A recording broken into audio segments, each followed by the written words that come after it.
மண்ணடியிலிருந்து Asia அவர்கள் கேட்கிறாங்க, தமிழக முஸ்லிம்கள் சஃபர் மாதத்தின் கடைசி புதன்கிழமையை ஒடுக்கத்து புதன் என்று சொல்லி அதிலே சில சடங்குகள் செய்கிறார்கள். அன்றைய தினம் இறைவனுடைய ஏராளமான முசீபத்துகள், துன்பங்கள் இறங்குவதாகவும் அதற்கு சில சடங்குகள் மூலம் அதை தடுக்க வேண்டும் என்றும் சொல்கிறார்கள். இதற்கு மார்க்கத்திலே அனுமதி இருக்கிறதா என்று கேட்கிறாங்க. இந்த ஒடுக்கத்து புதன் என்பதை பற்றி அறிந்து கொள்வதற்கு முன்னாடி ஒரு இஸ்லாத்தினுடைய கொள்கையை சரியா விளங்காததுனாலதான் இந்த நம்பிக்கையெல்லாம் வருது. அதனால இஸ்லாத்தினுடைய அடிப்படை கொள்கையை முதல்ல நம்ம விளங்கிக் கொள்ளணும். அது என்ன கொள்கைன்னு சொன்னா, நம்ம முஸ்லிம் என்று சொன்னால் ஒரு 6 விஷயத்தை நம்ப வேண்டும் என்று நபிகள் நாயகம் ஸல்லல்லாஹு அலைஹி வஸல்லம் சொல்றாங்க. ஒன்னு, அல்லாஹ்வை நம்ம நம்பணும். எப்படி நம்பணுமோ அப்படி நம்பணும், அது விரிவான ஒரு விஷயம். அடுத்து, மலக்குகளை, வானவர்களை நம்ப வேண்டும், நம்ப வேண்டிய விதத்தில் 2வது விஷயம். 3வதாக தூதர்களை நம்ப வேண்டும். நபிமார்கள், ரசூல்மார்களை, அவங்களுடைய தகுதி என்ன, அவங்களுடைய வேலை என்ன, எல்லாத்தையும் நம்ம அறிந்து நம்ப வேண்டும். 4வது, இறைவன் புறத்திலிருந்து வழங்கப்படுகிற வேதங்களை நம்ப வேண்டும். 5வதாக, இந்த உலகம் ஒரு நாள் அழிக்கப்படும் என்பதையும், அழிக்கப்பட்ட பிறகு திரும்ப உயிர்ப்பிக்கப்பட்டு நல்லவர்கள் கெட்டவர்களுக்கு உரிய தீர்ப்பு அளிக்கப்படும் என்பதையும் நம்ம நம்ப வேண்டும். 5வதாக. 6வதாக, நன்மை தீமை எல்லாமே அல்லாஹ்வுடைய விதி பிரகாரம் தான் நடக்கிறது என்பதை நம்ப வேண்டும். இந்த 6வது சொல்லக்கூடிய இந்த நம்பிக்கை இருக்குத, இதை சரியான முறையில் விளங்கி கொண்டோமையானால் ஒரு நாள் முசீபத்தான ஒரு நாளா, ஒரு வாரம் முசீபத்தான ஒரு வாரமா, ஒரு கிழமை முசீபத்தான அதாவது பீடையான கிழமையா, ஒரு மாதம் பீடையான மாதமா என்ற எல்லா விஷயத்திற்குமே இதை சரியா விளங்கிக்கிட்டோம்னு சொன்னா விட கிடைச்சிடும். என்ன விளங்கன்னு, ஒரு மனிதனுக்கு ஏற்படுகிற நன்மை தீமை என்று எதை எடுத்துக்கொண்டாலும் அவனுக்கு தனித்தனியா விதி இருக்கிறது. என்னுடைய விதி தனி, உங்கள் ஒவ்வொருவருடைய விதியும் தனி. அப்ப எனக்கு என்ன வர வேண்டும் என்று இருக்கிறது அது வந்துவிடும், உங்களுக்கு என்ன வர வேண்டும் என்று இருக்கிறது அது வந்துவிடும்.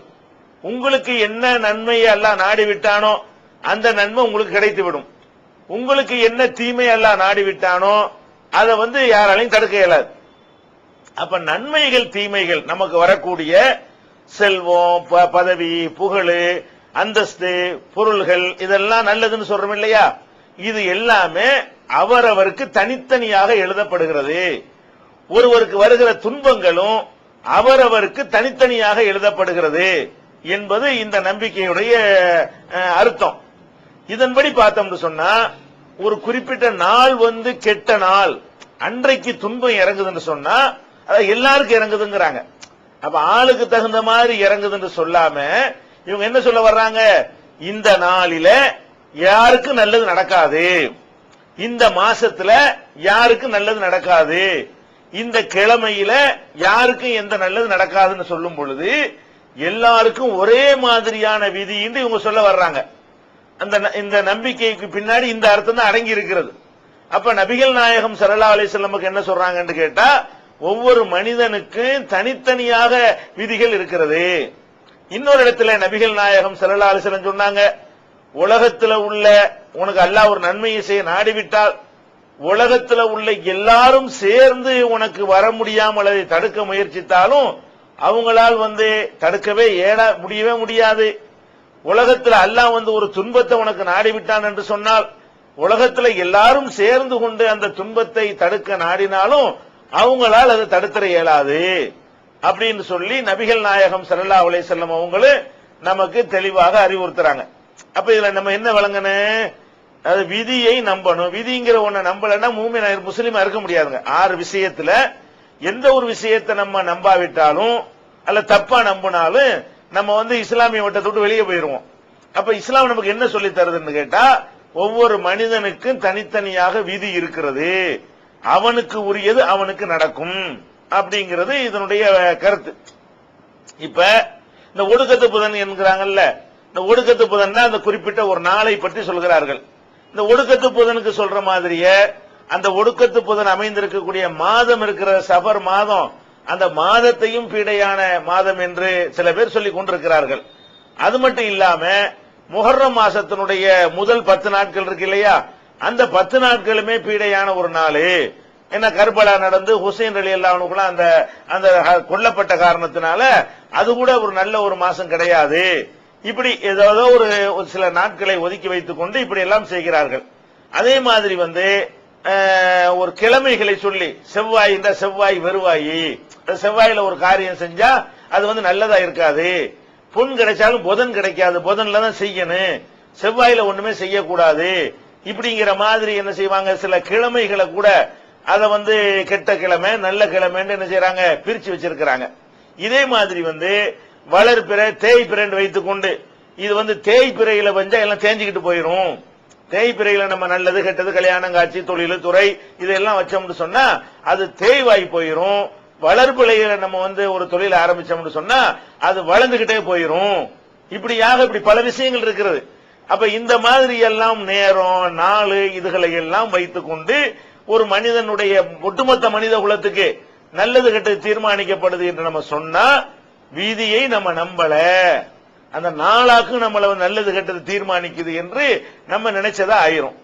அது போக நபிகள் நாயகம் ஸல்லல்லாஹு அலைஹி வஸல்லம் என்ன சொல்றாங்கன்னு கேட்டா, லா தசுப்பு தஹ்ர, நீங்க காலத்தை ஏசாதீங்க, குறை சொல்லாதீங்க. ஏன்னா இன்னல்லாஹு ஹுவத் தஹ்ரு, அல்லாஹ் தான் காலத்தை இயக்கி கொண்டிருக்கிறான். அப்ப காலத்தை காலம்னு தனியா ஒண்ணு இருக்கவா செய்யுது, காலண்டு தனியா எடுத்து காட்டேமா, காலண்டா என்ன, அல்லாதான் காலம், காலத்தை அல்லாதான் என்ன செய்யறான், ரன் பண்றான் அப்படின்னு சொல்லி நபிகள் நாயகம் ஸல்லல்லாஹு அலைஹி வஸல்லம் சொல்றாங்க, நீங்க காலத்தை ஏசாதீங்க. காலத்தை ஏசுறேன்னா எப்படி, இதான் ஏசுறது. என்ன ஏசுறது, இந்த நாள் மோசமான ஒரு நாள், பீட பிடிச்ச நாள், நாசமா போன நாள், தரித்திரம் பிடிச்ச நாள், கெட்ட நாள், கெட்ட நேரம் என்று சொல்லி நேரம் நாள் மாசம் வாரம் வருஷம் என்று சொல்லி அதை நம்ம குறை சொல்லும் பொழுது அதை ஏசுற மாதிரி ஆகுது. உண்மையில அதையா நம்ம ஏசுறோம், அல்லாஹ்வை ஏசுறீங்க. நபிகள் நாயகம் ஸல்லல்லாஹு அலைஹி வஸல்லம் சொல்றாங்க, நீங்க அல்லாஹ்வை ஏசுகிறீர்கள். எப்படி ஏசுறீங்க, காலத்தை ஏசுவதன் மூலமாக நீங்க அல்லாஹ்வை ஏசுறீங்க, ஏசாதீங்க. இன்னொரு இடத்துல அல்லாஹ் சொல்வதாக நபிகள் நாயகம் ஸல்லல்லாஹு அலைஹி வஸல்லம் சொன்னாங்க, என்னுடைய அடியான் என்னை ஏசுகிறான், என்னை ஏசி என்னை நோவினைப்படுத்துகிறான் அப்படின்னு அல்லாஹ் சொல்றானா.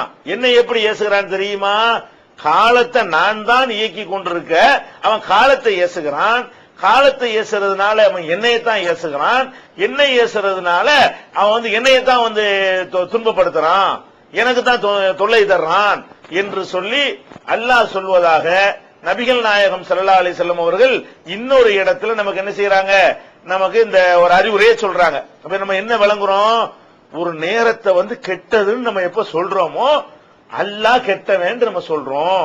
ஒரு வாரத்தை ஒரு கிழமைய நம்ம எப்ப கெட்டதுன்னு சொல்றோமோ நம்ம கிழமைய கெட்டதுன்னு சொல்லல, அல்லாஹ்வை கெட்டவன் சொல்றோம். ஒரு மாசத்தை கெட்ட மாசம் என்று சொல்லும் பொழுது நம்ம மாசத்தை கெட்டதுன்னு நம்ம சொல்லவில்லை, அல்லாஹ்வைத்தான் சொல்றோம் அப்படின்னு சொல்லி நான் சொல்லவில்லை. நபிகள் நாயகம் ஸல்லல்லாஹு அலைஹி வஸல்லம் உடைய இந்த பொன்மொழி நமக்கு என்ன செய்கிறது, சொல்லி தருகிறது. அவையில் என்ன வழங்குது, குறிப்பிட்ட நாள்ல கெட்டது நடக்குது நம்ம நினைச்சாலே என்னவாச்சு, அல்லாஹ்வை திட்டுறோம் ஆயிடுச்சு. அல்லாஹ்வை திட்டு முஸ்லீமா இருக்க முடியுமா? இந்த ஒடுக்கத்து புதன் பீடை நாள் எப்ப நீங்க சொன்னீங்களோ அல்லாஹ் பீடை பிடிச்சவன் தான் நீங்க சொல்றீங்க. அல்லாஹ் பீடைன்னு சொன்ன பிறகு நீங்க முஸ்லீமா இருக்க முடியுமா?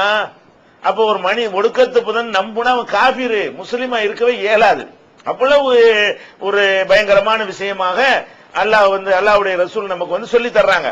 அது போக அல்லாஹ் நமக்கு குர்ஆனையும் ஹதீஸ்களை ஆய்வு செஞ்சு பார்க்கும் பொழுது நல்லது கெட்டதுகள் எப்படி நடக்குதுன்னு நம்ம பார்த்தோம்னு சொன்னா நாளை வச்சு நடக்கிறது இல்ல, ஆளை வச்சுதான் நடக்குது.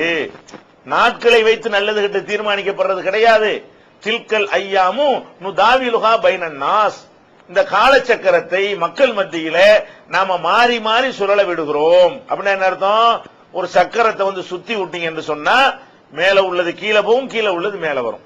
அதுக்கு என்ன அர்த்தம், இப்படி நல்லா இருக்கிறவன் கீழே போயிருவான், கீழே இருக்கிறவன் மேல வருவான், ஒருத்தன் கீழே போற அதே நேரத்தில் இன்னொருத்தன் மேல வந்துருவான்.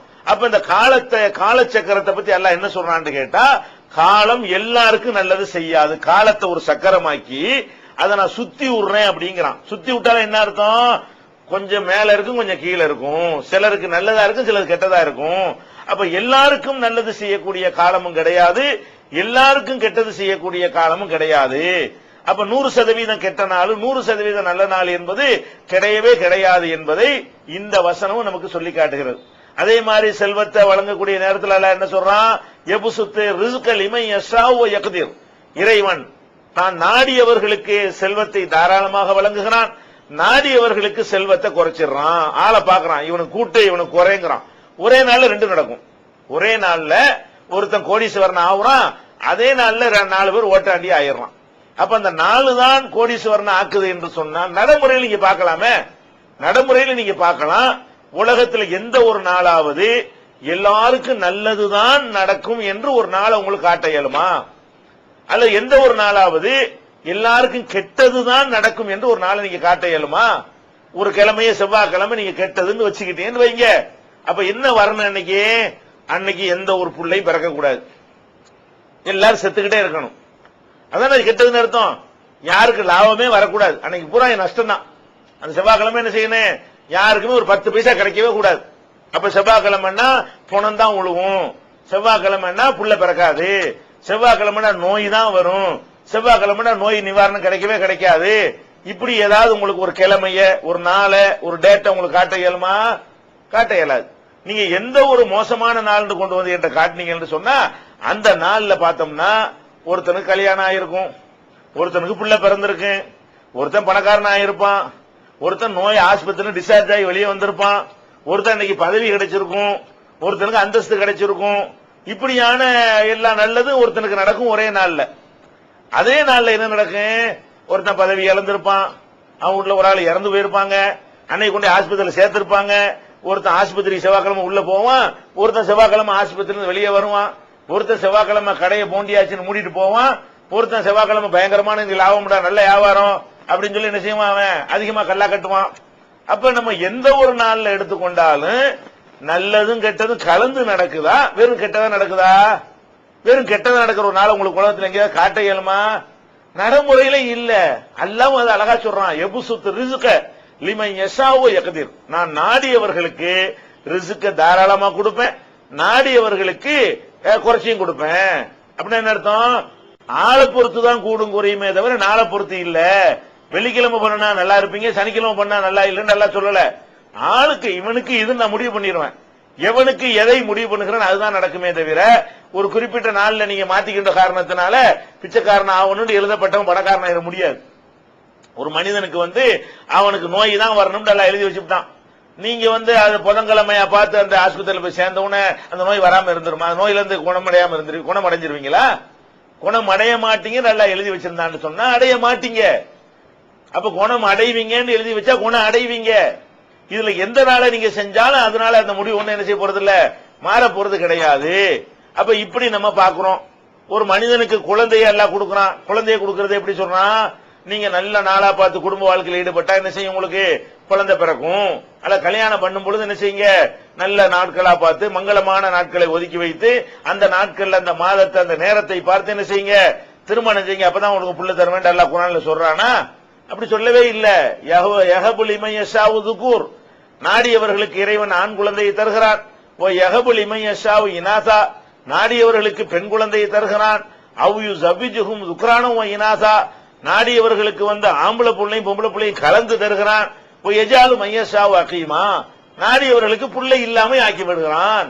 அப்ப ஆம்பளை புள்ளை தந்தாலும் நாளை பொறுத்து இல்ல, ஆளை பொறுத்து தான். பொம்பளை புள்ளைய தந்தாலும் நாளை பொறுத்து கிடையாது, ஆளை பொறுத்து தான். இதுல 2 அதுல 2 கொடுத்தாலும் அது நாளை பொறுத்த அல்ல, ஆளை பொறுத்து தான் தவிர நாளை பொறுத்த அல்ல.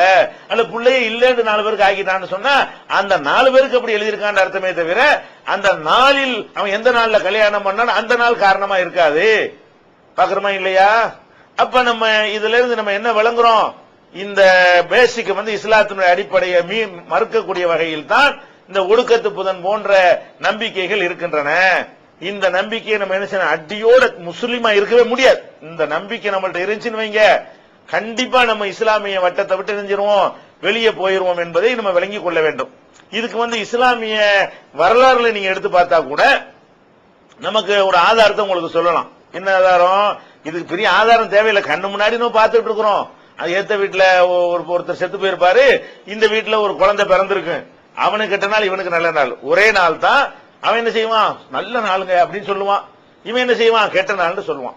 அப்ப அது நம்ம கண்ணு முன்னாடி பாக்குறதுக்கு ஆதாரம்லாம் தேவையே கிடையாது. இருந்தாலும் நம்ம ஆதாரமும் கிடைக்கிறது. என்ன கிடைக்கிறது?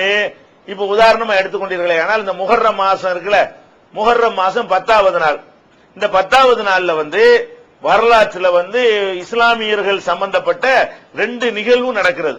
நமக்கு நிறைய நடக்கிறது. 2 நிகழ்வு, முக்கியமான நிகழ்வுகளுக்கு நமக்கு ரெக்கார்டு இருக்கிறது. என்ன நிகழ்வு? இந்த முஹர்ரம் மாசம் 10வது நாள்ல தான் மூசா நபி அவர்கள் என்ன செய்யறாங்க? ஃபிரௌனிடம் இருந்து அவங்க பயந்து ஓடுறாங்க. ஃபிரௌன் விரட்டிக்கிட்டு வர்றான். வந்தா நடுவு ஏத்தாப்புல கடல் குறுக்கிடுகிறது. உடனே கடல் பக்கம் போக முடியாம, இவன் பக்கம் திரும்ப முடியாம நடுவுல மாட்டிக்கிட்டு சிக்கி கொண்டாங்க. அப்ப அல்லாஹ் என்ன பண்றான்? அவன் ஒரு கைத்தடியினால் அந்த கடல் அடிக்க சொல்றான். கடல் 2ஆக பிளக்கிறது. மூசா நபி அவர்கள் கடலுக்குள்ள புகுந்து என்ன செய்யறாங்க? தப்பிச்சு வெளியே போயிடுறாங்க. ஃபிரௌன் அவனுடைய கூட்டத்தார்களும் அந்த கடல்ல மூழ்கடிக்கப்பட்டாங்க. இது எப்ப? இதே முஹர்ரம் மாசம் 10வது நாள் தான் நடக்குது. இது ரசூல் ஸல்லல்லாஹு அலைஹி வஸல்லம் இதை எப்படி உங்களுக்கு தெரியும்னு கேட்டா, நபிகள் நாயகம் ஸல்லல்லாஹு அலைஹி வஸல்லம் இதை சொல்றாங்க. எப்படி சொல்றாங்க? மதீனாவுக்கு வந்த புதுசுல யூதர்கள் இருக்காங்க இல்லையா, யூதர்கள் மூசா நபியை கொண்டாடுவாங்க. அப்ப யூதர்கள் இந்த முஹர்ரம் மாசம் 10வது நாள் நோன்பு வச்சிருக்கிறாங்க. இத கேள்விப்பட்ட ரசூல் ஸல்லல்லாஹு அலைஹி வஸல்லம் ஏன் நோன்பு வச்சிருக்கீங்க கேக்குறாங்க. அவங்க சொல்றாங்க, எங்க மூசா நபி இன்னைக்கு தான் காப்பாற்றப்பட்டாங்க. ஃபிரௌன் இன்னைக்கு தான் ஒரு பெரிய தீயவன் அழிக்கப்பட்ட நாள் இது. ஒரு பெரிய நல்ல ஒரு மனிதரை இறை தூதர் காப்பாற்றப்பட்ட ஒரு நாள் இது. அதுக்கு நன்றி கடனாகத்தான் நாங்க என்ன செய்யறோம்? இந்த நோன்பு வைக்கிறோம் அப்படின்னு யூதர்கள் சொல்றாங்க. அப்ப ரசூல் ஸல்லல்லாஹு அலைஹி வஸல்லம் என்ன பண்றாங்கன்னு கேட்டா, மூசா நபிக்கு நீங்க சொந்தம் கொண்டாடுறீங்களா? ஏன் அப்படி கேக்குறாங்க? மூசா நபியுடைய எல்லா கொள்கையும் விட்டுவிட்டாங்க இவங்க. மூசா நபி ஒரு அல்லாஹ் வணங்க சொன்னாரு, அவங்க சமாதியை கட்டி வணங்க ஆரம்பிச்சுட்டாங்க. அப்ப மூசா நபியை பேருக்கு கொண்டாடுற உங்களை விட மூசா நபி எந்த கொள்கையை சொன்னார் அந்த கொள்கையை அப்படியே தூக்கி பிடிக்கக்கூடிய நாங்கள் தான் முஸ்லிம்களாகிய நாங்கள் தான் மூசா நபியை மதிக்கிறதுக்கு ரொம்ப தகுதி உடையவர்கள். உங்களை விட எங்களுக்கு உரிமை ஜாஸ்தி. ஏன் ஜாஸ்தி? நீங்க அவங்களுடைய வாரிசுகளா இருக்கலாம், நாங்க தான் கொள்கைக்கு வாரிசா இருக்கிறோம் அப்படின்னு சொல்லி ரசூல் ஸல்லல்லாஹு அலைஹி வஸல்லம் அவர்கள் நஹ்னு அஹக்கு பி மூசா, மூசாவுக்கு உங்களை விட நாங்க தான் தகுதியான ஆட்கள் சொல்லிவிட்டு அவங்க நோன்பு வைத்தார்கள். ரசூல் ஸல்லல்லாஹு அலைஹி வஸல்லம் தன்னுடைய சகாபாக்களுக்கு நோன்பு வைக்க சொல்லி உத்தரவிட்டார்கள்.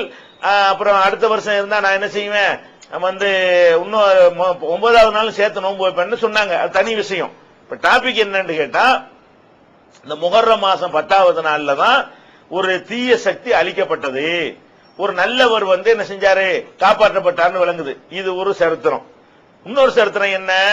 இது பல ஆயிரம் ஆண்டுகளுக்கு பிறகு நபிகள் நாயகம் ஸல்லல்லாஹு அலைஹி வஸல்லமுடைய பேரப்புள்ள ஹுசைன் அவர்களுக்கும் யசீது தலைமையில் அமைந்த ஆட்சிக்கு மத்தியில ஒரு யுத்தம் நடக்கிறது கர்பலாவுல வைத்து. அதுல என்ன செய்யப்படுறாங்க? யசீதுங்கிற ஒரு ஆட்சியாளர்னால ஹுசைன் ரலியல்லாஹு அன்ஹு அவர்கள் கொல்லப்படுறாங்க. இப்ப யசீது நல்லவரா ஹுசைன் நல்லவரா? கண்ணை மூடிக்கிட்டு சொல்லலாம் ஹுசைன் நல்லவங்கன்னு சொல்லி. நம்ம ரெண்டையும் வச்சு பார்த்தோம்னு சொன்னா ஹுசைன் ரலியல்லாஹு அன்ஹு செஞ்சாங்க, ரசூல் ஸல்லல்லாஹு அலைஹி வஸல்லம் அவர்கள் சொர்க்கவாசின்னு அன்னைக்கு நற்செய்தி சொல்லிட்டாங்க. சையீதா ஷபாபி அஹ்லில் ஜன்னா, ஹசன் ஹுசைன் 2 பேருமே சொர்க்கத்து இளைஞர்களுக்கு தலைவர்கள் சொல்ற அளவுக்கு. அப்ப அவங்க சொர்க்கத்துக்கு போனாதான் தலைவரா இருக்க முடியும். அப்ப ஹுசைன் ரலியல்லாஹு அன்ஹு அவர்கள் நல்லடியார் என்பது, நல்லவர் என்பது நமக்கு என்ன செய்கிறது? ரசூல் ஸல்லல்லாஹு அலைஹி வஸல்லம் உடைய பேரங்கிறதுக்காக அல்ல, ரசூல் ஸல்லல்லாஹு அலைஹி வஸல்லம் சொன்னதுக்காக வேண்டி. வாரிசு முறையில சொர்க்கம் கிடைக்காது. ரசூல் ஸல்லல்லாஹு அலைஹி வஸல்லம் ஹுசைன் ரலியல்லாஹு அன்ஹு பத்தி நினைச்சிட்டாங்க, அவர் நல்லவர் தான் என்று சர்டிபிகேட் கொடுத்துட்ட காரணத்தினால அவர் சொர்க்கவாசி நல்லவர். அப்ப அவர் ஒரு நல்லவர் கொல்லப்படுறாரா இல்லையா? நல்லவரை கொல்றவங்க கெட்டவங்க தானே. அப்ப யசீது இப்ப நம்ம பார்த்தோம்னா யசீது நல்லவரா ஹுசைன் நல்லவரான்னு கேட்டா ஒவ்வொருத்தரும் கண்ணை மூடிக்கிட்டு சொல்லுவோம் ஹுசைன் நல்லவர் யசீது கெட்டவர்னு சொல்லி. அப்ப கெட்டவருடைய கை ஓங்குது, நல்லவர் கொல்லப்படுறாரு. இப்ப உல்டாவது அப்படி தலைகீழ வருது பாருங்க. மூசா நபி காலத்துல என்ன நடக்குன்னு கேட்டா, இதே நாள்ல நல்லவர் காப்பாற்றப்பட்டு கெட்டவர் அழிக்கப்படுறாரு. அதே முஹர்ரம் மாசம் 10வது நாள்ல நல்லவர் அழிக்கப்பட்டு கெட்டவருடைய கை ஓங்குது. இதுல என்ன வழங்குது? நாளுக்கு ஒண்ணும் இல்லைன்னு வழங்குது. இந்த நாலு தான் நல்லதை செய்யும் என்று இருந்தால், அல்ல முஹர்ரம் மாசம் 10 வந்துவிட்டால் நல்லவர்களுக்கு அப்படியே பயங்கரமா வெற்றியா கிடைச்சிட்டு இருக்கும், கெட்டவர்கள் அழிக்கப்படுவார்கள் இருக்குமையானால் அப்ப என்ன பண்ணிருப்பாங்க? ஹுசைன் ரலியல்லாஹு அன்ஹு காப்பாற்றப்பட்டிருப்பாங்களே. அல்லது கெட்ட நாளா இருக்குமேயானால் மூசா நபி அவர்கள் அழிக்கப்பட்டிருப்பாங்களே, பிறவனுடைய கை ஓங்கி இருக்குமே. அப்ப அந்த முரண்பட்ட ரெண்டு நடக்குது. ஒரே நாளில வந்து நல்லவர் காப்பாற்றப்பட்ட அதே நாளில் கெட்டவர் காப்பாற்றப்படுகிறார். கெட்டவர் அழிக்கப்பட்ட ஒரு நாளிலே நல்லவர் அழிக்கப்படுகிறார். அப்ப நாளுக்கு ஒண்ணுமில்லைன்னு விளங்குதா இல்லையா? அப்ப இதெல்லாம் எதுக்கு நமக்கு சொல்லப்படுகிறது? இந்த நாளுங்கிறதுக்காக வேண்டி எந்த ஒரு முக்கியத்துவம் கொடுக்காதீங்க. இன்னும் சொல்ல போனால் நபிகள் நாயகம் ஸல்லல்லாஹு அலைஹி வஸல்லம் அவர்களுடைய ஆரம்ப காலத்தில் மக்காவில் இருந்த இணை கற்பிக்கக்கூடியவங்கள்ட்ட ஒரு நம்பிக்கை இருந்தது. என்ன நம்பிக்கை இருந்தது? ஷவ்வால் மாதம் இருக்குது இல்லையா, ரமலானுக்கு அடுத்து வரக்கூடிய மாதம், அதாவது நமக்கு விளங்குற மாதிரி சொல்வதாக இருந்தால் நோன்பு பெருநாள் மாதம். இந்த நோன்பு பெருநாள் வரக்கூடிய ஷவ்வால் மாதத்துல வந்து அன்றைக்கு இருந்த முஷ்ரிக்குகள் இணை கற்பிக்கக்கூடியவங்க வந்து ஒரு நல்ல காரியத்தையும் செய்ய மாட்டாங்க. இப்ப நம்ம எப்படி மக்கள் வந்து சில பேர் ஆடி மாசம் தப்புன்னு விளங்கி புரிஞ்சுக்கிட்டு இருக்கிறாங்க, நம்மள உள்ளவங்க சஃபர் மாசம் தப்புன்னு சொல்லி நினைச்சுக்கிட்டு இருக்கிறாங்க இல்லையா? அந்த மாதிரி அன்றைக்கு எந்த மாசத்தை தப்பா நினைச்சாங்கன்னு கேட்டா ஷவ்வால்ங்கிற மாதம் வந்து அது ஒரு தரித்திரம் பிடிச்ச ஒரு மாசம், அது ஒரு பீட மாசம் அப்படின்னு சொல்லி அதை வந்து ஒதுக்கி வச்சிருந்தாங்க. இது வந்து ஆயிஷா நாயகி வந்து இது மார்க்கத்துல தப்புங்கிறத பல விதங்கள்ல அவங்க சொன்னாலும் ஒரு சந்தர்ப்பத்தில் இப்படி சொன்னாங்க. என்ன சொன்னாங்க? நான் வந்து எனக்கு கல்யாணம் ஆனது வந்து ஷவ்வால் மாதத்துல, அப்ப ரசூல் ஸல்லல்லாஹு அலைஹி வஸல்லம் வேணும்னு உடைச்சிருக்காங்கன்னு விளங்குது. எதை மூட நம்பிக்கைன்னு மக்கள் நினைக்கிறாங்களோ வேணும்னு அதுல போய் கல்யாணத்தை வைக்கிறாங்க. அதான் அதுக்கு அர்த்தம். அப்ப என்ன செய்யறாங்க? எனக்கு கல்யாணம் நடந்தது ஷவ்வால் மாதத்துல, நாங்க குடும்ப வாழ்க்கையில ஈடுபட்டதும் ஷவ்வால் மாதத்துல, அப்ப வந்து என்னை விட ரசூல் ஸல்லல்லாஹு அலைஹி வஸல்லமுடைய மனைவிமார்கள்ல அவ்வளவு நெருக்கமா யாரு இருந்தா? அப்ப கெட்ட மாசத்துல கல்யாணம் பண்ண எங்க வாழ்க்கை நல்லா இருந்திருக்க கூடாதுல? மற்ற எந்த மனைவிமார்களை விடவும் நான் தானே ரொம்ப சந்தோஷமா இருந்தேன். என்னோட தானே ரசூல் ஸல்லல்லாஹு அலைஹி வஸல்லம் அவர்கள் அதிக அன்பு வைத்திருந்தார்கள். அப்ப அந்த மாசம் கெட்ட மாசம் நீங்க நினைச்சீங்களப்ப, அந்த நாள்ல கல்யாணம் பண்ணி நான் நல்லா இல்லாமையா போயிட்டேன், நான் நல்லா தானே இருக்கிறேன் என்று ஆயிஷா நாயகி அவர்கள் அதை வந்து நடைமுறையாக பிராக்டிக்கலாக என்ன செய்யறாங்க? அந்த மக்களுக்கு மூட நம்பிக்கையில ஆழ்ந்து கிடக்கிற மக்களுக்கு வந்து விளக்கம் கொடுக்கறாங்க. அப்ப இது எதுக்கு நம்ம சொல்றோம்?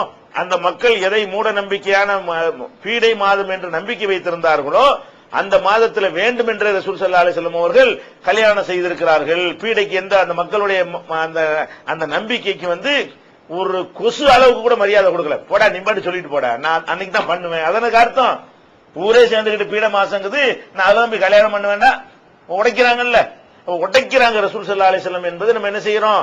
பார்க்கிறோம்.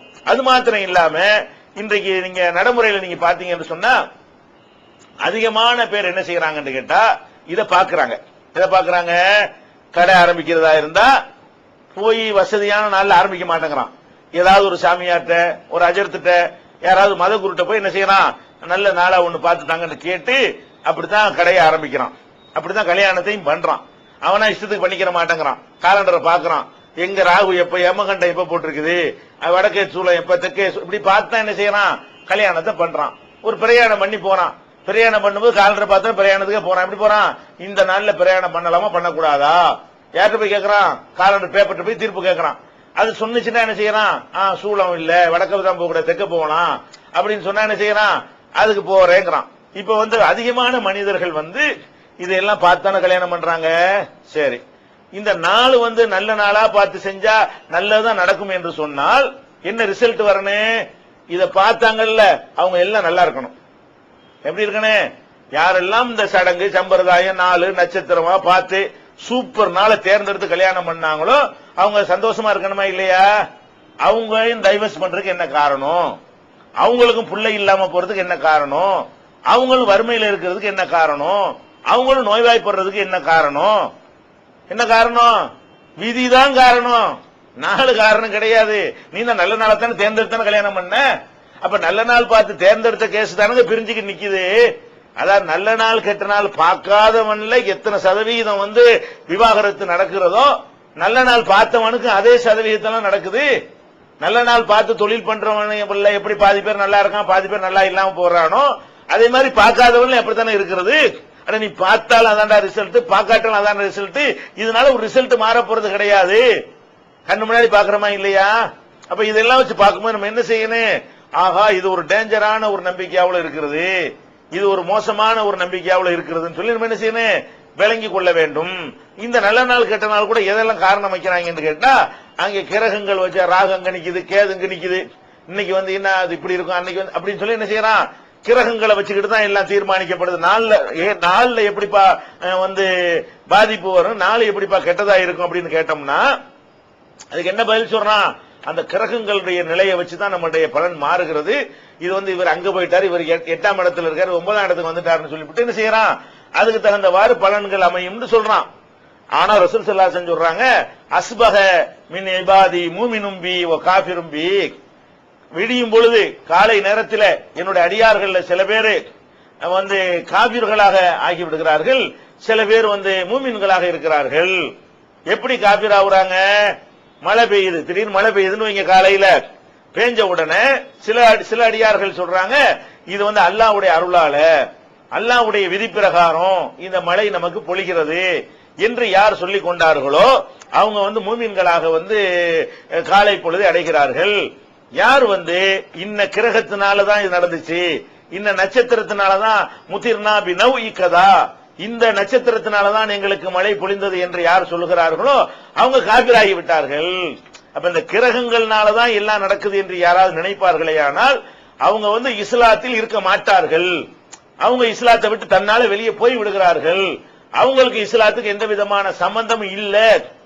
அதான இதுக்கு அர்த்தம். அப்ப இந்த நாளுக்கு பின்னாடி கோள் அமைந்திருக்கிறது. அப்ப வந்து நல்லறம் செய்திட நாள் நட்சத்திரம் இல்லை. அந்த காலத்துல பாருங்க, இது வந்து குர்ஆன் ஹதீஸ்லாம் விழிப்பான ஒரு காலம். விழிப்பான காலத்திலேயே வந்து ரொம்ப கஷ்டப்பட வேண்டி இருக்கிறது. குர்ஆன் ஹதீஸ் இல்லாத ஒரு காலத்துல இந்த பாட்டிலே எழுதி வச்சுக்கிறாங்க, பொன்மொழி கேளாயோ, நபிகளின் பொன்மொழி கேளாயோன்னு அனிபா படிப்பாரு. அதோட என்ன செய்வாரு, நல்லறம் செய்திட நாள் நட்சத்திரம் இல்லை நம்புக என்று உரைத்தார். நல்லது செய்யறதுக்கு நாலு நட்சத்திரம், நட்சத்திரம் அந்த கோளு கிரகங்கிறது தானே. அப்ப நாளும் கோளும் கிடையாதுன்னு சொல்லி அன்றைக்கே இஸ்லாம் சொல்லுதுங்கிறது அன்னைக்கே சொன்ன ஒரு விஷயம்தான்.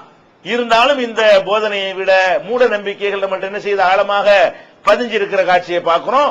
அதனால தெளிவாக நம்ம புரிந்து கொள்ள வேண்டும், நாளுக்கு எந்த விதமான சக்தியும் கிடையாது. அடுத்து வந்து இந்த நாளின் மீது கெட்ட ஒரு நாள் முடிவு எடுக்கிறாங்கல்ல, அது நீங்க பாத்தீங்கன்னு சொன்னா அதுக்கு என்ன காரணமா இருக்கும்னு கேட்டா, அந்த நாள்ல ஏதாவது ஒரு துன்பமான ஒரு முக்கியமான ஒரு நிகழ்வு நடந்திருக்கும். அதை வச்சுதான் என்ன செய்யறாங்க, நாளின் மீது அந்த பழியை தூக்கி போடுறாங்க.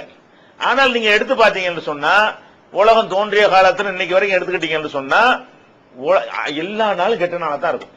ஏன், எந்த ஒரு நாளா இருந்தாலும் நமக்கு வரலாற்றுல ரெக்கார்டு கிடைக்கலையே தவிர நம்ம லாஜிக் படி சிந்திச்சு பார்த்தா கூட என்ன வருது, எந்த ஒரு நாளாக இருந்தாலும் அன்னைக்கு ஒரு நல்லவன் சாவாம இருந்திருக்க மாட்டான்.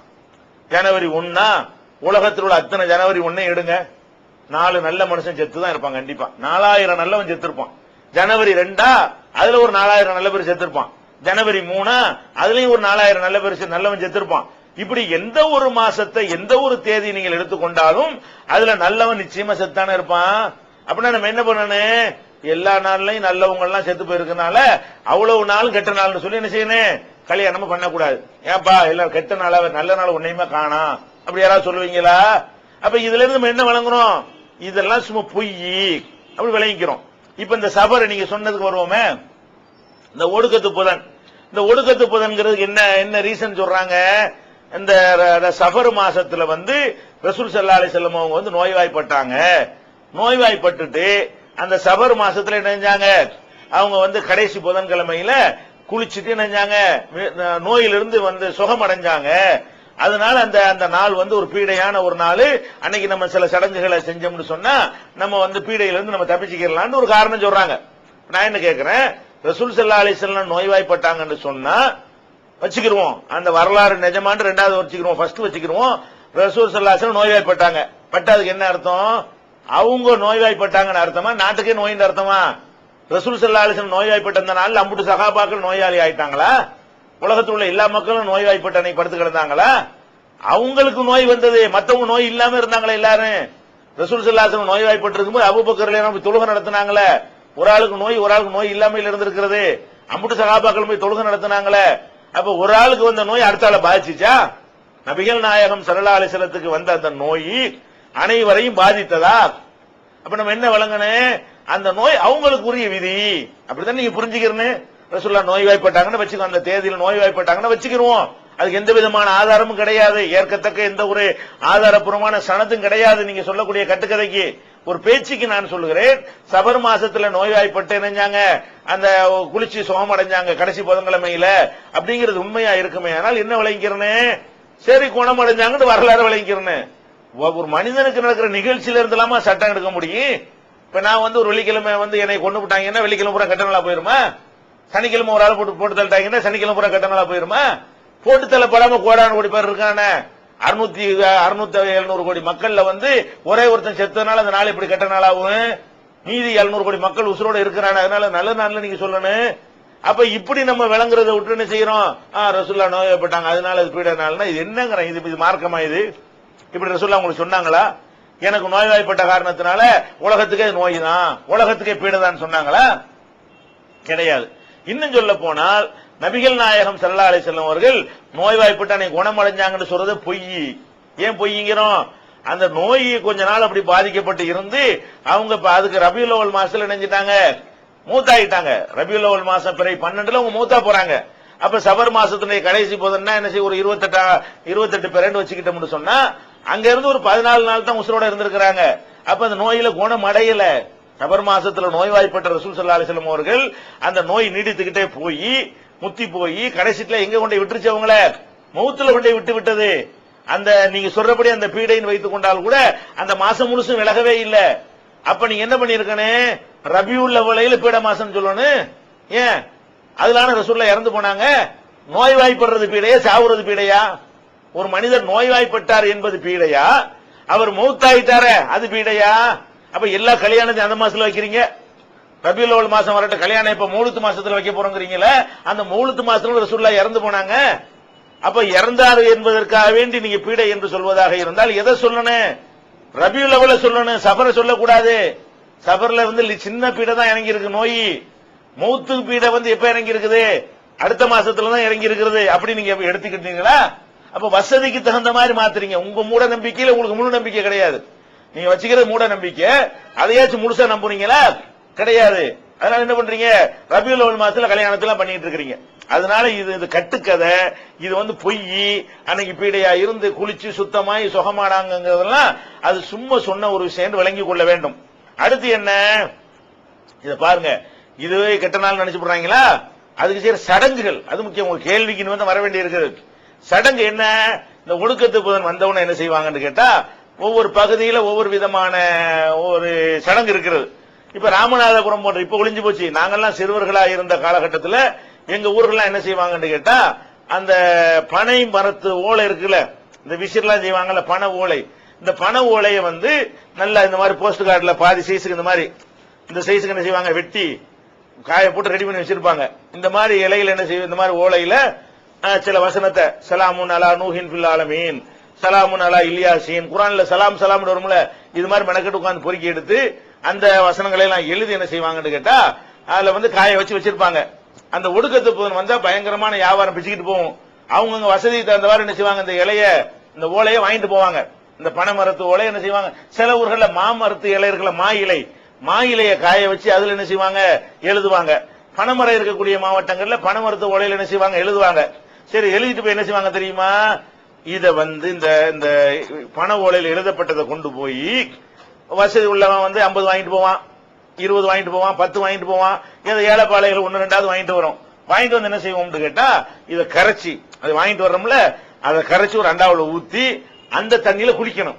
அது முசீபத் எடுக்கிற தண்ணியா போயிடுது. சாதாரண தண்ணியா இருந்தது. அந்த அசரத்து எழுதி கொடுக்கிறாருல, அந்த இது முசீபத்து நீக்கிற மந்திரம், அந்த முசீபத்து நீக்கக்கூடிய மந்திரத்தை கொண்டாந்து எழுதி அப்படி கரைச்சி அதுல ஊத்தி தான் வாயிறேன், ஊத்தி அந்த தண்ணியில என்ன செய்வாங்க, குளிப்பாங்க. அல்லது வந்து ஏழைப்பாளையில இருந்தா ரொம்ப வாங்க முடியாது இல்லையா, ஏதோ 1-2 வாங்கிட்டு வந்து அப்படி கரைச்சி அதை ஒரு டம்ளர்ல எடுத்து வச்சுக்கிட்டு ஒவ்வொரு பிள்ளைக்கும் ஒரு ஸ்பூன் கொடுப்பாங்க, குடிக்கணுமா. எதை, இந்த மந்திரம் எழுதின தண்ணி அப்படி கரைச்சு குடிச்சோம்னு சொன்னா அந்த இறங்குதுல முசீபத்து, அந்த முசீபத்தை வந்து அப்படி என்ன செஞ்சிருமா, நீக்கிருமா. இது இப்படிங்கிற மாதிரி என்ன செய்யறாங்க, இத வந்து ஒரு சடங்கு செய்யற காட்சியை பாக்குறோம். இதுக்கு என்னடா காரணம்னு கேட்டா, இந்த சிம்து சிபியான்னு ஒரு குப்பை வச்சிருக்கிறாங்க. சிம்து சிபியான்னா என்ன, அரபு தமிழ்ல எழுதப்பட்ட ஒரு கிதாப். அரபு தமிழ்னு சொன்னா அதாவது தமிழை வந்து அரபு எழுத்துல எழுதுறது. அன்புள்ளன்னா அலிஃபு நூனு பேலாம் போட்டு அன்புள்ள அப்படி எழுதுறது. இதுக்கு பேர் தான் அரபு தமிழ். அதாவது எழுத்து அரபியா இருக்கும், ஓசை வந்து தமிழாக இருக்கும். வரி வடிவம் வந்து அரபி எழுத்தாக இருக்கும், ஒளி வடிவம் வந்து என்னமா இருக்கும், அது தமிழ் வடிவமாக இருக்கும். இது மாதிரி உள்ள அரபு தமிழ்ல என்ன செய்யுது, சிம்து சிபியான்னு ஒரு குப்பை எழுதி வச்சுக்கிறாங்க. இதுல என்னன்னா குழந்தைகளுக்கு தொழுகை நோன்பு சட்டங்கள்லாம் சொல்லி கொடுக்கக்கூடிய ஒரு புஸ்தகம்னு சொல்லி அவ்வளவு கட்டுக்கதையும் குர்ஆனுக்கு மாற்றமான சட்டமும் அதுல இருக்கிறது. அதுல எழுதி வச்சுக்கிறாங்க. என்ன எழுதி வச்சுக்கிறாங்க, அந்த ஒடுக்கத்து புதன் அன்னைக்கு எத்தனையோ லட்சம் முசீபத்து இறங்குவதை பெரியார்கள்லாம் பார்த்திருக்கிறார்கள். அன்னைக்கு வந்து இது மாதிரிலாம், இதுதான் ஆதாரம், வேற ஒரு ஆதாரம் கிடையாது. இப்ப நீங்க செய்யறீங்களே, இதை செய்வதற்கு எந்த குர்ஆன்ல ஆதாரம் இருக்குது? இந்த மாதிரி ஒடுக்கத்து புதன் வந்துருச்சுன்னு சொன்னா ஒடுக்கத்து புதன்கிற வார்த்தையாவது இருக்குதா நமக்கு? இன்னும் சொல்ல போனா இது ஒரு சிம்து சிபியா ஒரு ஆதாரமா? அதே மாதிரி வந்து மூலுது கிதாபுல 6 மூலுது கொண்ட ஒரு கிதாப் வச்சிருப்பாங்க. அந்த மூலுது கிதாபுல வந்து பலவிதமான சுபான மூலுது ஒரு பக்கம் இருக்கும், முஹிதீன் மௌலுது ஒன்னு இருக்கும், சாவுல மீது மௌலுது இருக்கும், யாக்குத்துபா இருக்கும், புர்தா இருக்கும். இந்த மாதிரி நிறைய கவிதைகள் அதுல இருக்கும். அதுல வந்து என்ன இருக்கும்னு கேட்டா, ஒரு அரபு தமிழ்லயும் ஒரு பாட்டு வச்சிருப்பாங்க. அந்த பாட்டுல என்ன வச்சிருப்பாங்கன்னு கேட்டா, அதுல வரும் ஃபீ பயானி கொடிய நகசு. கொடிய நகசுனா என்ன? நகசுனா பீடை, கொடிய பீடை பற்றிய பாடம். ஃபீ பயானி கொடிய நகசுனா அர்த்தம் பெரிய கொடுமையான பீடையை பற்றிய பாடம்னு அதுல வரும். அதுல எழுதி வச்சுக்கிறாங்க. என்ன எழுதி வச்சுக்கிறாங்கன்னா, நிகழ்த்தும் ஒடுக்கத்தின் புதன் வாரத்தை நெடியோன் நகுசென்றான் குர்ஆனிலே. இந்த ஒடுக்கத்து புதன் இருக்குதே, அதை வந்து குர்ஆன்லயே அல்லாஹ் என்ன செஞ்சா பீடைன்னு சொல்லிவிட்டான். எப்படி மக்களை ஏமாத்திருக்கிறாங்கன்னு கேட்டா, சிம்து சிபியான வச்சு அரபு தமிழ்ல அது வசனத்துக்கு உள்ளது, இது வந்து கவிதைக்கு உள்ளது, அது வசனமா உள்ளது. இது என்னது? பாடலா உள்ளது. பாடல் என்ன சொல்றான் தெரியுமா? நிகழ்த்தும் ஒடுக்கத்தின் புதன் வாரத்தை நெடியோன் நகுசென்றான் குர்ஆனிலே. நெடியோன் அல்லாஹ், நிகழ்த்தும் ஒடுக்கத்தின் புதன் இருக்குது, அத நெடியோன் அல்லாஹ் வந்து நகுசுன பீடை என்று சொல்லிவிட்டான் குர்ஆனிலே. அப்ப குர்ஆனிலே இருக்குங்கிறாங்க. அப்ப குர்ஆன்ல நம்ம தேடி பார்த்தோம்னு சொன்னா ஒடுக்கத்து புதன் எங்கேயாவது இருக்கா? குர்ஆன்ல புதனே கிடையாது. குர்ஆன்ல வந்து வெள்ளிக்கிழமை பத்தி குர்ஆன்ல சொல்லப்பட்டிருக்கிறது, புதன்கிழமை பற்றி குர்ஆன்ல சொல்லப்பட்டிருக்குதா? அப்ப புதன்கிழமைங்கிற வார்த்தையே குர்ஆன்ல இல்லைன்னு இருந்து கூட தெரியாத, குர்ஆனுடைய தமிழாக்கம் வராத அந்த காலகட்டத்தில் மக்களை ஏமாத்துறதுக்காக வேண்டி என்ன செஞ்சுட்டாங்க, குர்ஆன்ல இருக்கு, அல்லாஹ் சொல்லி இருக்கிறாங்க ஒடுக்கத்து புதன் பீடை என்று சொல்லி. யார் சொல்றான்? நாங்களாக சொல்றோம். அல்லாஹ் குர்ஆன்ல சொல்லி இருக்கிறான். இவன் தலையாடிட்டு போயிட்டு நம்ம அப்ப பாட்டேன். ஏன் தலையாட்டினா, அவனுக்கு குர்ஆனுடைய தமிழாக்கம் அப்ப இல்ல. அசர்த்து என்ன குர்ஆன்ல இருக்குங்கிறாரு, அதான் குர்ஆன்ல இருக்குது. அசர்த்து என்ன குர்ஆன்ல இல்லங்கிறாரு, அது இல்ல. அப்படித்தான் அன்னைக்கு இருந்தான். இன்னைக்கு குர்ஆன்ல நம்ம சட்டை பிடிச்சிருப்போம், எந்த வசனத்துல இருக்கு சொல்லு, எடுத்து காட்டுன்னு கேட்டிருப்போம். தமிழாக்கம் வந்து விட்டது, ஆங்கில மொழியாக்கம் வந்து விட்டது, எல்லா மொழிகளிலையும் குர்ஆன் மொழிபெயர்க்கப்பட்டு விட்டது. அந்த மாதிரி ஒரு மடமை நிறைந்த காலத்தில் என்ன பண்ணிவிட்டாங்கன்னு கேட்டா, குர்ஆன்லயே ஒடுக்கத்து புதன் இருக்குன்னு ஒரு பொய்யை விட்டு அதுக்கு என்ன பண்ணணுங்க? அசரத்துல கேட்கணும், அசரத்து பீடங்கிறீங்களே, ஒடுக்கத்து புதன் முசீபத்து இறங்குதுன்னு சொல்றீங்களே, நாங்க என்ன செய்யறது? கவலைப்படாதே, நம்ம கிட்ட பரிகாரம் இருக்கு வா அப்படின்னு சொல்லி இதை எழுதி குடிச்சு என்ன செய்யறாங்க, கரைச்சு. இந்த மா இலையும் வந்து பண ஓலையும் கிடைக்காதவர்கள் என்ன செய்வாங்கன்னு கேட்டா, தட்டுல சைனா மங்கு இருக்குல்ல, சைனா மங்குல இருந்து தயாரிக்கப்படக்கூடிய தட்டுல, சைனா மங்குற சொல்ல காலத்துல இருந்துச்சா? அங்கெல்லாம் இருந்ததுக்கு வாய்ப்பு இல்ல. ஆனா அந்த சைனா மங்குல இருந்து தயாரிக்கப்படக்கூடிய அந்த மண் பாத்திரத்தில் என்ன செய்வாங்க, அந்த பளிங்கு பாத்திரத்துல வந்து எழுதி அதை கரைச்சு குடிப்பாங்க, அல்லது கரைச்சு தலையில துளிச்சுக்கிடுவாங்க. அன்னைக்கு எல்லா முசீபத்தும் போயிருமா. அன்னைக்கு இன்னும் சொல்ல போனா, அன்னைக்கு பெருநா மாதிரி ஒடுக்கத்து புதங்கிற பெருநா மாதிரி. அன்னைக்கு கறி எடுக்கிறது என்ன, அன்னைக்கு குளிச்சு கிழிச்சு விட்டு புது ட்ரெஸ் போடுறது என்ன, இருக்கிற 2 பெருநா தான் மார்க்கத்தில் உண்டு. இல்லாத ஏழை மக்கள் மீது சுமத்துவதற்காக வேண்டி அதை ஒரு பண்டிகை, அதுக்கு ஒரு பட்ஜெட் போடுற அளவுக்கு என்ன செஞ்சுட்டாங்க, ஆகிவிட்டாங்க. அப்ப நம்ம இது என்ன எல்லாம் பொய்ன்னு விளங்குது. ஒடுக்கத்து புதன்கிறது மார்க்கத்தில் இல்ல. எதுக்காக வேண்டி இந்த மாதிரி இதை வச்சு ஒரு பொழப்பு நடத்திக்கலாம். ஒடுக்கத்து புதன் வந்தா அவருக்கு கொஞ்சம் வசதி வாய்ப்பா, நல்ல நாள் அவருக்கு, நமக்கு தான் பீட நாளை தவிர அசரத்துக்கு என்ன ஆகிறது? இதை செஞ்சு கொடுக்கக்கூடிய தொழில் பண்ணக்கூடிய அசரத்துக்கு இது ஒரு நல்ல நாள் அப்படிங்கிறது தான் இதனுடைய ஒரு விஷயம். அடுத்து என்ன, சரி அப்படியே ஒண்ணு இருக்குன்னு வச்சுக்கிட்டா கூட அதுக்கு என்ன செய்யணும்? ஒரு முசீபத்தை நமக்கு வருதுன்னு நம்ம சந்தேகப்படுறோம், இறைவன் நமக்கு சோதிக்கிறானோ, நமக்கு ஒடுக்கத்து புதனுக்காக இல்ல, ஏதோ ஒரு நமக்கு வரக்கூடிய ஒரு அறிகுறியை பார்த்து விட்டு, நமக்கு வரக்கூடிய ஒரு நோயை பார்த்து விட்டு தொடர்ந்து தொட்டதெல்லாம் அடிவாகிக்கிட்டே போகிறது, கஷ்டத்துக்கு மேல கஷ்டமாகிக்கிட்டே இருக்கிறது, கடனுக்கு மேல கடன் ஏறிக்கிட்டே இருக்கிறது. இதையெல்லாம் பார்க்கும்போது நம்ம மனசுல என்ன படுது, அப்ப ஏதாவது நமக்கு ஒரு சோதனை இருக்குமோ, இறைவன் நம்மளை சோதிச்சு பாக்குறானோ அப்படின்னு இருந்தா அதுக்கு செய்ய வேண்டிய முறை என்ன? அதுக்கு முறை என்னன்னு அல்லாஹ்ட்ட துஆ செய்யறது முறையா, அல்லது எழுதி கரைச்சு குடிக்கிறது முறையா? கரைச்சு குடிச்சா அது எழுத்து என்ன? எழுத்து வந்து அது எழுத்தா இருக்கிற வரைக்கும் தான் எழுத்து. கரைச்சிட்டு என்ன இங்கு தான், அது கரைச்சிட்டா என்னவாயிரும்? எழுதுறதுக்கு முன்னாடி என்னவா இருந்துச்சு? இங்கா தானே இருந்துச்சு. எழுதின பிறகு அது என்னதான்?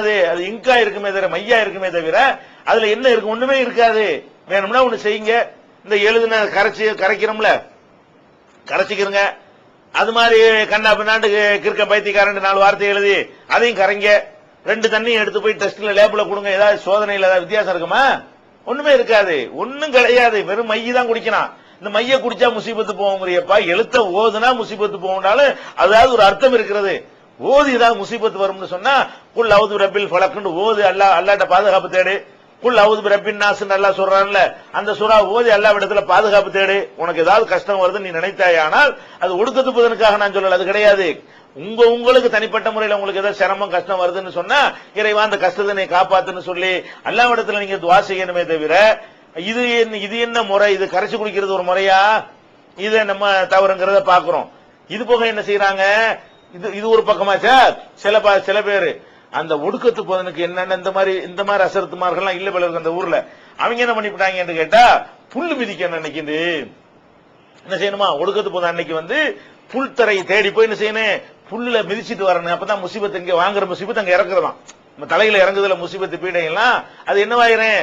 புல்ல போய் மிதிச்சிட்டு வந்தோம்னு சொன்னா அது பீடையெல்லாம் இறங்கிரும் அப்படிங்கிற மாதிரி என்ன செய்யறாங்க? அது ஒரு நம்பிக்கையில செஞ்சுட்டு இருக்கிறாங்க. புல்லு இல்லாத ஊர்ல மெட்ராஸ்காரன் எங்க போய் புல்ல மிதிப்பான்? இருக்கு, பூங்காவில போய் மிதிப்பான். அது அவன் என்ன பண்ணிவிட்டான்? சில ஊர்கள்ல தண்ணியில கடல்ல கொண்டே காலை விடணும். ஒடுக்கத்துக்கு ஒன்னா பீச்சில் போனா என்ன செய்யும்? அங்க போய் காலை விடுற காட்சியை பார்க்கலாம். அது போக இன்னொன்றை நீங்க பார்க்கணும். இந்த மாதிரி பீடையெல்லாம் உலகத்து பீடையெல்லாம் நீக்கிறேன்னு சொல்றாரு